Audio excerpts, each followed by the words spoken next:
Nihilism is more than just an idea, conception, a philosophy.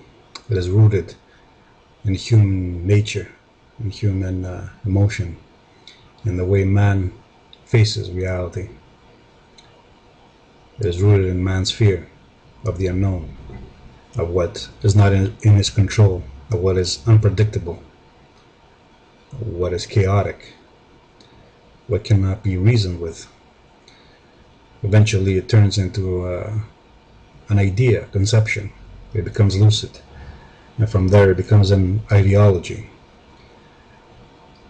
It doesn't have to be a negative ideology, although originally it was, but it can be a positive one.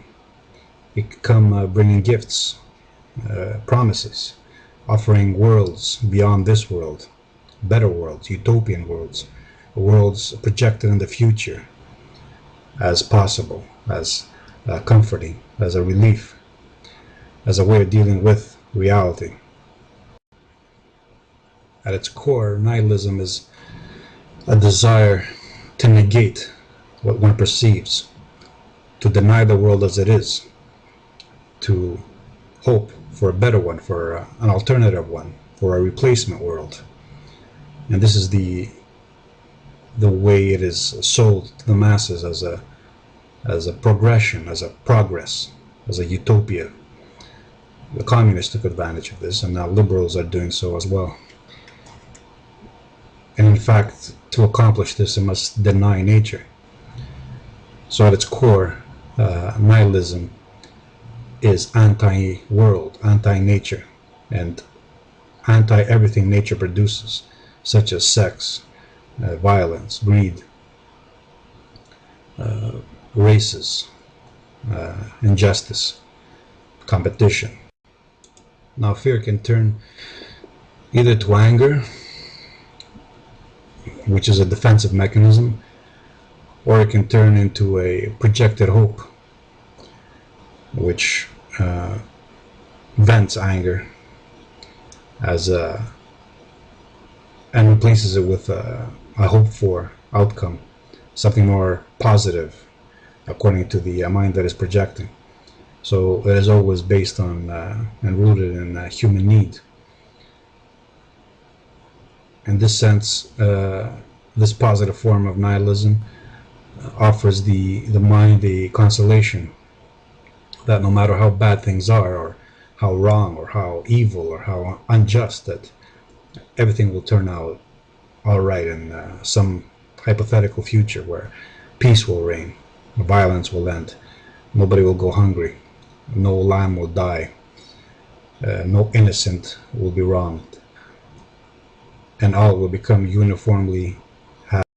In the East, this nihilistic tendency is expressed in the desire to not be born again, to attain a state of lucidity where you don't have to face rebirth, and you can see the hatred of life just by that desire to never be born again. Although it's mitigated by some proposition of a state of conscious unconsciousness, as they say. In fact, nihilism, in order to become positive, often relies on self-contradictory terms, and on the simplicity of the mind that simply accepts them because they feel good. In fact, if they feel good, they are not questioned. So the world comes at us full of strife, full of challenges, indifferent to our particular desires, our needs, our suffering, our pains. And this fills us with anxiety. We would rather believe that there's a willful hand behind everything, as with many conspiracy theorists. And in fact, this desire to have a will, if not a God, then a human will behind all events, is rooted in this fear, because you'd rather have a reason for things happening than say that it's just random events. Random in the sense that we can never know what's going to happen or why, and we always need to understand why things happen, even if This why leads us to some evil entity, some devil, some snake in the grass. It's a way of relieving anxiety in relation to the unknown and the unknowable. Essentially, nihilism is world denouncing. It denounces the sensual world. It often claims that appearances are illusions or superficial, that they don't matter. And we can see this in the liberal rhetoric, where the way somebody appears is insignificant, it's just a minor detail. Not explaining why we have senses to perceive at all then, or why color matters in one instance whereas it doesn't matter in other instances, or why color matters or doesn't matter whereas form does. This is all a form of nihilism, because if we accept certain things, then we're led down a path we don't want to go. Christianity in the West is the quintessential expression of nihilism, of positive nihilism. It is rooted in Judaism, that Slavish mentality of a people with no land, persecuted by everybody, finding in that persecution a sense of identity. The chosen people, chosen to suffer on behalf of God and promise us salvation in the end. From Judaism we have Islam springing forth, and Christianity, which infects the West via Rome by combining with Platonism and Platonic thought. So it's easier to denounce what challenges us than to confront it. It's easier to accuse somebody of failing us, the world of not meeting our standards, than it is to place the blame upon ourselves for not being able to adapt to the world. And this is a characteristic of modern nihilists. That is, instead of taking the blame for whatever pains and suffering they endure, they accuse the world, the other. It's not they that misjudged the world or had romantic idealisms, and now they're being slapped around by a reality that doesn't give a shit about their expectations and their desires. But it's the world's fault for not living up to these expectations. And whenever they're surprised, it's not their judgment that is to blame, but it's the world for not adapting to their judgments. This is a nullification of sensual awareness. In fact, we expect the world to shape itself around our hopes and our dreams and our projections, rather than shaping our projections and our abstractions and our ideas around. And you can see it in modern liberalism, as it is a continuation of Marxism and Judeo-Christianity. The feminist hates her femininity. She considers it unjust that she has to give birth, that she has to menstruate, that she has to be weaker and simpler than the man, that she has to be dependent upon males. So she hates males. She doesn't turn that awareness towards herself. She projects it outwards. And MRAs, or men's rights movements, do the same thing. They accuse women for forcing them to compete for them. They accuse women for being violent, for having to do battle, for having to bleed. They don't accept it as being a part of what the nature of man is, but they blame females. It is females who have seduced them, who have convinced them to compete, to lower themselves in such a way, to suffer just to get to their pussies. This is a classic nihilist behavior. This reminds me of the general attitude of a Negro who, when he's hated by somebody because he's an asshole, it's not because he's an asshole that he's hated, but because he's black. In this way, he spreads his